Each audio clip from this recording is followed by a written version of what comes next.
देख रहे हैं सुदर्शन न्यूज।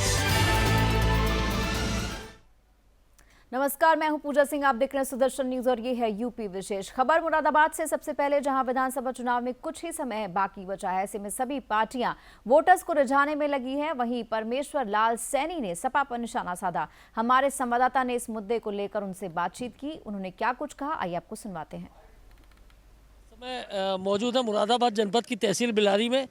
ये विधानसभा पिछले 2 सालों से लगातार समाजवादी के हाथ में थी और यहाँ पर विकास के नाम पर कोई भी कार्य ऐसा नहीं देखा गया है जो जनता के हित में रहा हो या बहुत बड़ा रहा हो।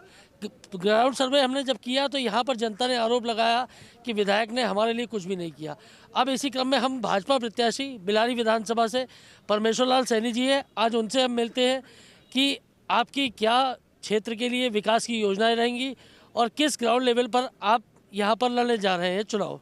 आप जनता के लिए क्या विकास कार्य अपने सोचे हैं और क्या रणनीति आपने को पता है कि माननीय योगी जी के शासन में सर्व समाज का हित होता है, सर्व समाज के लिए भलाई के लिए काम होता है, सर्व समाज के विकास के लिए काम होता है। रोडें बन रही, रोडों का जाल बच रहा है, बेरोजगारों को रोजगार मिल रहा है, बिजली व्यवस्था देखी आपने, कानून व्यवस्था देखी, बहुत ने काम है, अनेक काम है जो ने विकास का काम किया। जनता ने मन बना लिया इस बार योगी जी को पुनः मुख्यमंत्री बनाना है। सबसे पहले मुद्दा सुरक्षा, स्वास्थ्य और किसान जो भाई हैं उनकी समस्या थी कि बिजली का ये सब चीज़ें की जो क्षेत्र में एक डिमांड थी, तो वो हमारी योगी सरकार ने उसमें भी जो यूनिट आ रही थी उसको यूनिट को आधा करने का काम किया। तो जो क्षेत्र में जो मैनिफेस्टो था भारतीय जनता पार्टी का 2017 का, तो उसमें जितना मैनिफेस्टो में वादा किया था भारतीय जनता पार्टी ने उसको पूर्ण करने का काम किया। इसलिए पूरा क्षेत्र धन्यवाद के तौर पर, चाहे उसमें यादव समाज हो, सभी जातियां उस आहुति देने में इस बिलारी विधानसभा में तैयार बैठी हैं। 14 फरवरी को इस बिलारी विधानसभा से कमल का फूल खिलने जा रहा है। तो आपने देखा यहाँ पर लवली जी ने भी बताया है कि इस बार बिलारी विधानसभा में कमल का फूल खिलकर ही रहेगा। इसी क्रम में हम बिलारी विधानसभा के पालक और मौजूदा प्रबंधक और बाल संरक्षण आयोग के अध्यक्ष भी रहे माननीय, और यहाँ काफ़ी लोगों के शिक्षक भी हैं और गुरुजी के नाम से यहाँ प्रसिद्ध हैं। मैं उनसे पूछूंगा कि क्या वो सर्वे में देख रहे हैं और कितना इस बार अपने आप को परिपक्व समझ रहे हैं कि इस बार हमारी सरकार बिलारी विधानसभा में रहेगी और बिलारी विधानसभा का प्रत्याशी जीतेगा। जी जो यहाँ पिछले 13 महीने से काम करने के बाद मैंने बहुत नज़दीक से देखा है और सभी सर्व समाज का जो सहयोग यहाँ मिला है हमारे प्रत्याशी महोदय को, तो ये प्रत्याशी केवल अपने संगठन के नहीं है, ये आम समाज के भी प्रत्याशी हैं। और हर क्षेत्र में, चाहे वो जाटव समाज हो, यादव समाज हो, मुस्लिम समाज हो, पासी समाज हो, मौर्य समाज हो, सब में जो चारों तरफ से आवाज़ उठी है केवल और केवल ये है कि हमारा विधायक कैसा हो, परमेश्वर लाल सैनी जैसा हो। तो मुझे लगता है कि इस बार जो सरकार ने 5 साल में काम किए हैं, चाहे वो अब आदरणीय मोदी जी की सरकार हो, चाहे वो योगी जी की सरकार रही हो, लेकिन लोगों के बीच में हमारे हर बूथ पर हमारा लाभार्थी है। हमने मकान के नाम पर, उज्ज्वला के नाम पर, गैस के नाम पर और तमाम जो अनाज का वितरण हुआ है या प्रवासी हमारे तमाम लोग आए हैं उनके लिए जो अनाज और भोजन और जूतों और सबका जो प्रबंध किया है, उसके लिए कहीं कोई भी किसी प्रकार का भी डिस्क्रिमिनेशन का भेदभाव नहीं दिखाई दिया। तो मुझे लगता है समाज में भी जो संदेश है वो संदेश बिलारी में इस बार ये है कि इस बार सभी लोगों ने मन बनाया है कि हम इस बार जहां प्रदेश में योगी जी की सरकार बनेगी। यहाँ पर आके देखा है और क्या आप इस क्षेत्र में इस बार मानते हैं कि इस बार कैसी यहाँ की सीट रहेगी और क्या सरकार की रणनीति रहेगी? देखिए, सबसे पहले तो मैं यहाँ समर्थन में भारतीय जनता पार्टी का एक कर्मठ कार्य करता हूँ और ये चैलेंजिंग सीट हमें दी गई यहाँ की, जो पिछले 15 साल से 3 बार से यहाँ पे, जब से ये बिलारी विधानसभा बनी है तब से यहाँ पे सपा का शासन है और सपा का शासन यहाँ की सभी जनता ने देखा हुआ है। पिछले 5 सालों का जो शासन था वो सपा का सभी यहाँ के सम्मानित नागरिक भुक्तभोगी हैं। वो बेचारे ऑफिस जाते थे अपनी मोटरसाइकिल से, परंतु घर आते थे पैदल। पैदल क्यों आए? पूछा कि क्या हुआ जी, साइकिल वाले मोटरसाइकिल ले गए हमारी। भैंस लेके घेर से खोल के घर जा रहे हैं, टम्पू खड़ा जी, नु भैंस कहाँ है? नु जी वो साइकिल वाले आए थे, टम्पू में लाद के ले गए। ये शासन जनता ने 5 साल उनका कुशासन देखा था और इस 5 सालों में भारतीय जनता पार्टी के नेतृत्व में माननीय योगी आदित्यनाथ जी का शासन पूरे प्रदेश ने देखा है। पूरे प्रदेश में चाहे वो किसी भी जाति धर्म का व्यक्ति क्यों ना हो, हर व्यक्ति को विशेष लाभ, सभी को बराबर का लाभ पहुंचा है। और पूरे प्रदेश में पहली बार ऐसा हुआ है, मैं उत्तर प्रदेश से बिलोंग करता हूं, बुलंदशहर से, कि कोई भी प्रदेश में ऐसा डिस्ट्रिक्ट, ऐसा शहर, ऐसा गाँव, ऐसा मोहल्ला नहीं है कि जहाँ पे दंगा हुआ हो। पहली बार 5 सालों में उत्तर प्रदेश की जनता ने खुले में सांस ली है, चैन की, अमन की सांस ली है, तो योगी आदित्यनाथ जी के नेतृत्व में वो सांस ली गई है। आज बहन बेटी हमारी सुरक्षित है, इसलिए सभा की बहन बेटियां भी हमारे साथ आ रही है कि महिलाएं तो भाजपा में ही सुरक्षित है। पहला मुद्दा हमारी बहन बेटियों की सुरक्षा का है, जो इस प्रदेश में लागू हो रखा है। किसी भी समय आप आ जाओ, किसी भी समय चले जाओ। सड़कों का जाल पूरे प्रदेश के अंदर बिछा है माननीय मुख्यमंत्री योगी आदित्यनाथ जी के द्वारा। पहले की सड़कें मैंने देखा है अखबारों में कि काली पन्नी डाली और उस पर डामर बिछा दी गई कि रात को मंत्री जी आ रहे हैं, सड़क बन गई, और उधर से एक आदमी रोल कर रहा है। परंतु आज यहाँ पे सड़कों का वो जाल बिछाया जा रहा है पूरे प्रदेश के अंदर कि आप 4 घंटे में सफ़र वो कर सकते हैं जो 12-12 घंटे के सफ़र हुआ करते थे। इसी क्रम में हम यहाँ पर अल्पसंख्यक मोर्चा के वरिष्ठ पदाधिकारी प्रदेश मंत्री आतिफ कमाल पाशा जी, जो एडवोकेट भी हैं, उनसे हम बात करेंगे कि अल्पसंख्यक मोर्चा इस बार कितना भाजपा का समर्थन देगा और क्या अल्पसंख्यक मोर्चा अपने आप को भाजपा की सरकार में सुरक्षित समझता है। देखते हैं आतिफ कमाल से बात करके।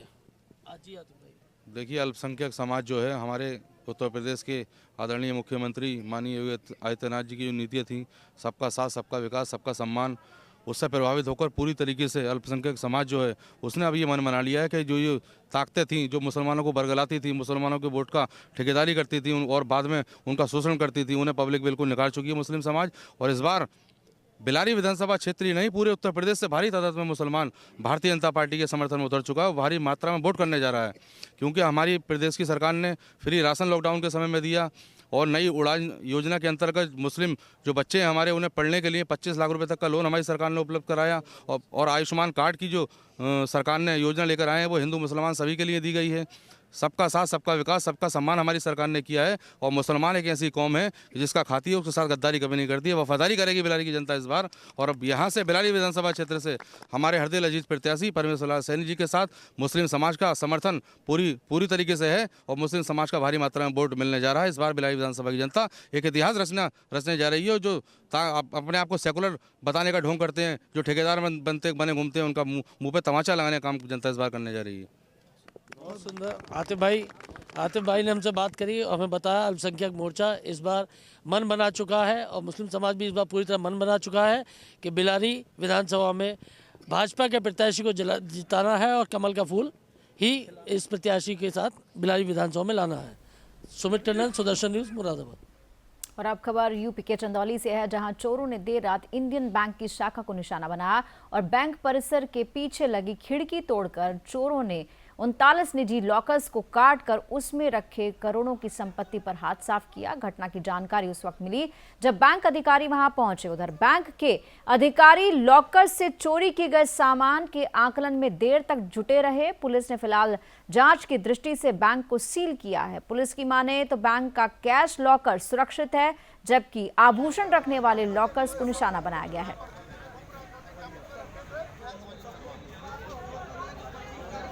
मामला ये है कि हम लोग का लाकर इसमें है, मेरा है, मेरी सिस्टर का, सिस्टर का है, सबका इसमें लाकर है। और ये कल चोरी हुई संडे की रात को, किसी को जानकारी कुछ नहीं दिया गया। हम लोग दूसरे के माध्यम से जानकारी मिली है और हम लोग यहाँ कल सुबह से ही खड़े थे, अंदर किसी को जाने नहीं दिया गया। और उस बीच में जांच के नाम पर कई बार ये लोग सामान बाहर अंदर किए और हम लोग शाम तक, अंधेरे तक यहाँ। चंदौली कोतवाली अंतर्गत इंडियन बैंक में चोरी का प्रयास किया गया। इसमें चोरों के द्वारा बैंक के पीछे के रास्ते गैस कटर के द्वारा खिड़की के माध्यम से बैंक के अंदर प्रवेश कर बैंक में कुछ लॉकर्स को काट कर उसमें से कुछ सामान चोरी किए गए। चोरी किए गए सामान और टूटे हुए जो लॉकर है उसका आकलन किया जा रहा है। बैंक के वॉल्ट में या किसी भी प्रकार के बैंक के अंदर जो कैश है उसका चोरी नहीं होना पाया गया। प्रथम दृष्टया प्रकरण को दृष्टिगत करते हुए चंदौली कोतवाली में उपयुक्त धाराओं में अभियुक्त। ललितपुर में पुलिस ने बड़ी कार्रवाई को अंजाम दिया और पुलिस ने 2 आरोपी गांजा तस्करों को गिरफ्तार किया। आरोपियों के पास से भारी मात्रा में 4 बंडल गांजा बरामद किया गया है, जिसमें एक बंडल में 9 किलो और दूसरे में 8 किलो से ज्यादा अवैध गांजे की खेप बरामद की गई है। वहीं जिला बदर और हिस्ट्री शीटर्स के विरुद्ध प्रभावी निरोधात्मक कार्रवाई को लेकर पुलिस सख्त मोड पर आ गई है। अपराधियों पर अंकुश लगाने के दिशा निर्देश दिए गए हैं।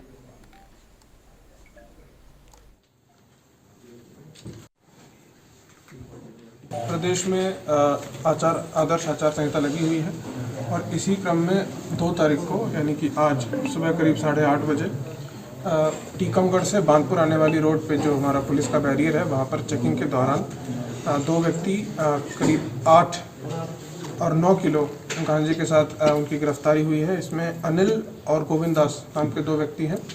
अनिल के पास से 9 किलो और गोविंद दास के पास से। खबर बरेली से है, जहां स्वास्थ्य विभाग की आंखों में झूल झोंकी जा रही है।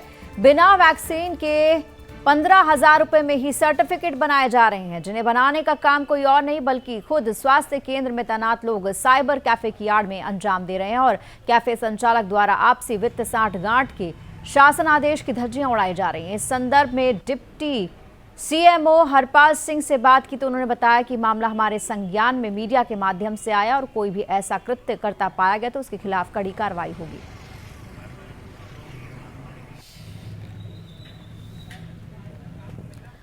और अब खबर यूपी के गुन्नौर से है, जहां झोला छाप डॉक्टर्स के खिलाफ स्वास्थ्य विभाग हरकत में आया है। 5 क्लिनिक सील कर दिए गए हैं। आए दिन स्वास्थ्य विभाग में झोला छाप डॉक्टर्स की शिकायतें होती हैं, लेकिन विभाग अनदेखा करता रहा है। झोला छाप डॉक्टर्स की वजह से मौतों की संख्या भी लगातार बढ़ रही है। दरअसल बीते दिन झोला छाप क्लिनिक में पेट दर्द की वजह से एक उपचार कराने आए मरीज को गलत इंजेक्शन लगाया गया, जिससे उसकी मौत हो गई। मामला सामने आने के बाद स्वास्थ्य विभाग ने कार्रवाई करते हुए क्लिनिक को सील कर दिया है।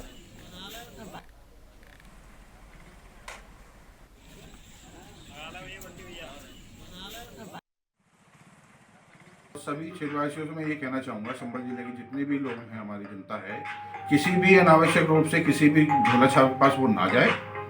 और अगर कोई भी किसी के साथ समस्या होती है, आप तुरंत तत्काल आप हमें कंप्लेन करें और उसके खिलाफ तुरंत कार्रवाई की जाएगी। किसी को नहीं बख्शा जाएगा। जो भी यहाँ पे लीगल है, केवल लीगल कार्य होंगे, इलीगल कार्य सारे बंद।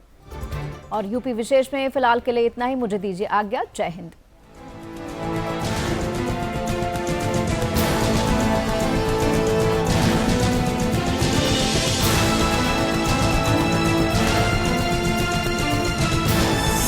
आप देख रहे हैं सुदर्शन न्यूज।